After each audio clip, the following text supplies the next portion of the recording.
দ্বিতীয়বার কাজ আমি বলবো, রক্তবীজে কাজ করেছি, কিন্তু রক্তবীজের কাজটাতে যেন আশ আমাদের মেটেনি, তাই রক্তবীজ 2-তে আমাদের কাজ। অঙ্কুশের চরিত্রই অঙ্কুশের কথা বলবে।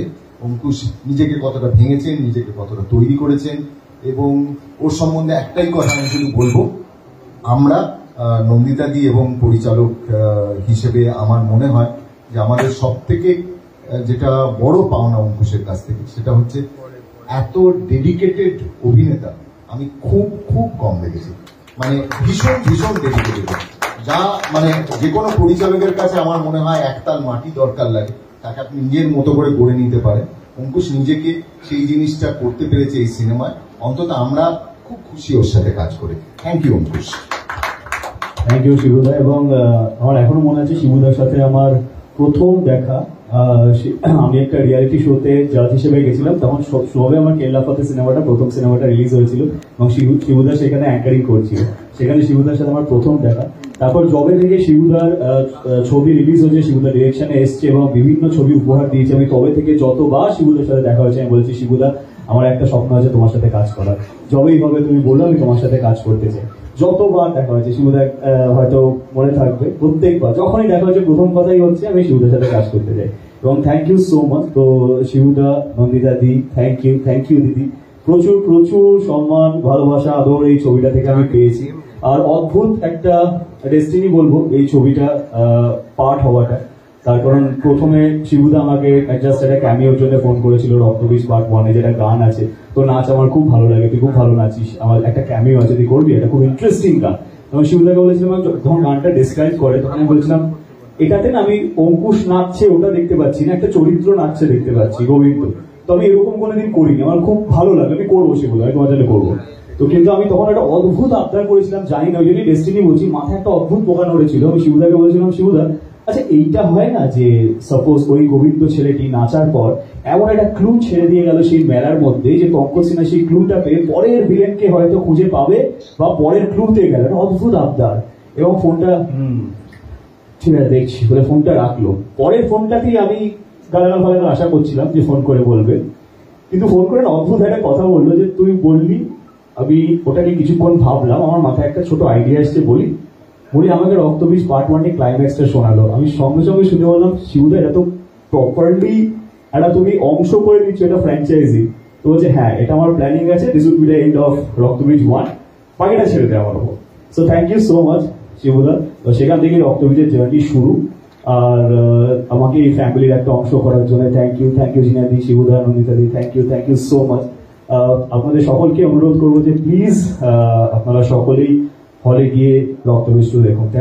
Thank you.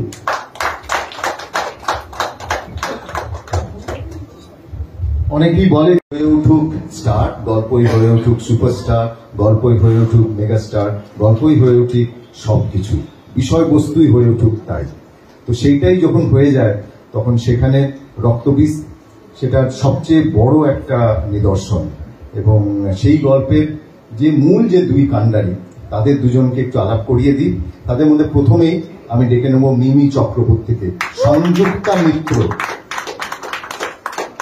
মিত্র এই সিনেমায় নিজের জন্য তৈরি করেছেন সবকিছু, নিজের চেহারা তৈরি করেছেন, নিজের আদব কায়দা সবকিছু, অনেক অনেক কিছু ভেঙেছেন, অনেক প্রথা ভেঙেছেন, অনেক মিথ ভেঙেছেন, অনেক কিছু করেছেন। সংযুক্তা মিত্র মিমি চক্রবর্তীর সঙ্গে আমাদের পঞ্চম সিনেমা। সর্বপ্রথম আমার মিডিয়ার বন্ধুদের আসার জন্য আমরা সবাই উইন্ডোজ টিম থেকে খুব কৃতজ্ঞ, আমি কৃতজ্ঞ। আর আমি সবসময় এটা বলি, আমরা যত বড়ই প্রমোশন করি না কেন, আপনাদের ছাড়া এটা কোথাও পৌঁছে যাবে না। So thank you for being a part of this journey.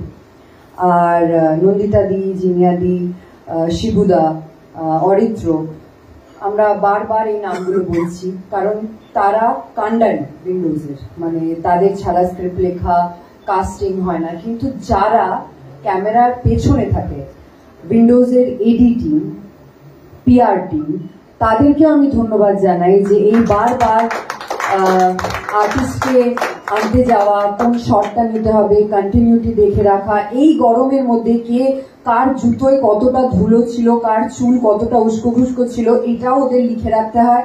আর বারবার কন্টিনিউটিটা ম্যাচ করাতে হয়। So thank you AD team, thank you so much for being there. আর যার কথা না বললেই না, প্রদীপ আছে না, প্রদীপ আমাদের ডিওপি। সো আমার মনে হয় ওর জন্য একটা জোরে হাততালি হয়েছে। প্রদীপ ছাড়া, বাবাই ছাড়া, আমরা বাবাই বলি, ওর ডাকনাম বাবাই। সো বাবাই ছাড়া এত সুন্দর হয়তো আমাদের কেউ দেখাতে পারতো না। সো থ্যাংক ইউ বাবাই। এই গরমের মধ্যে এই দৌড়ি শিবুদা যেই শট বলতো যে আচ্ছা এটা করে দেওয়া যাবে, ওর মুখে আমি কোনোদিন না শুনিনি। So thank you. আমরা সবসময় এটাই বলি যে একজনকে দিয়ে কোনোই কাজ হয় না। সো এটা পুরো টিম এফার্ট। রক্তবীজ 1, রক্তবীজ 2 বা আমি যতদিন ধরে প্রস্তুত থেকে উইন্ডোজের সাথে অ্যাসোসিয়েটেড, সেটা একজনের কে উপরে ভার চাপিয়ে দেব না, সবার উপরে সবার একসাথে পথ চলাই উইন্ডোজকে হয়তো এতটা এগিয়ে দিয়েছে আর এত সুন্দর সুন্দর গল্পের উপহার দিতে পেরেছে উইন্ডোজ। সো রক্তবীজ 2 আপনাদের ভালোবাসা চায়। আমি জানি আপনারা যেরকম রক্তবীজ 1 কে ভালোবেসেছেন, এটাকেও মন ভরে আশীর্বাদ করবেন, ভালোবাসবেন। আর পুজোয় হই হই করে চলুক রক্তবীজ। Thank you. এবার যে বিপরীত কথাটা আমি এখানে বলতে পারবো না, কিন্তু সিনেমার ভেতরে একটা বিপরীত তরঙ্গ কৌশানী তৈরি করেছে এবং সেটা সিনেমাটা দেখলে বুঝতে পারা যাবে। খুব খুব গুরুত্বপূর্ণ একটি চরিত্র এবং কৌশানী মুখোপাধ্যায়। ফার্স্টলি আমি সবার আগে থ্যাংক ইউ বলবো আবারও আমার প্রিয় দিদি নন্দিতা দি অ্যান্ড শিবুদা, জিনিয়া দি, অরিত্র, উইন্ডোজের এন্টায়ার টিম। থ্যাংক ইউ দিদি, থ্যাংক ইউ শিবুদা ফর অ্যাগেন ট্রাস্টিং মি আর আমাকে এত বড় একটা ফ্র্যাঞ্চাইজির অংশ করে তোলার জন্য। আর যে কোনো আর্টিস্টের জন্যই আমার মনে হয় পুজোয় কোনো ছবি মুক্তি পাওয়াটা একটা অনেক বড় পাওনা। তো সেই জায়গায় 2024 and then 2025 এর থেকে বড় কিছু হতে পারে না। আয়েশার চরিত্র নিয়ে খুব কিছু বলতে পারবো না, বিকজ রক্তবীজ যারা দেখেছে, মানে পুরো গোটা বাংলা দেখেছে অবভিয়াসলি, কিন্তু রক্তবীজ 2 নিয়ে এটা বলতে পারি যে আরো অনেক বেশি ধামাকা, আরো অনেক বেশি এন্টারটেইন, একটা স্টেলার কাস্ট, মানে কাস্টের সবাইকে ডাকলে হয়তো স্টেজ ছোট পড়ে যাবে। সো এবারে পুজোর জন্য অপেক্ষায় আমরা সবাই রয়েছি। আর let the game begin. Thank you. Windows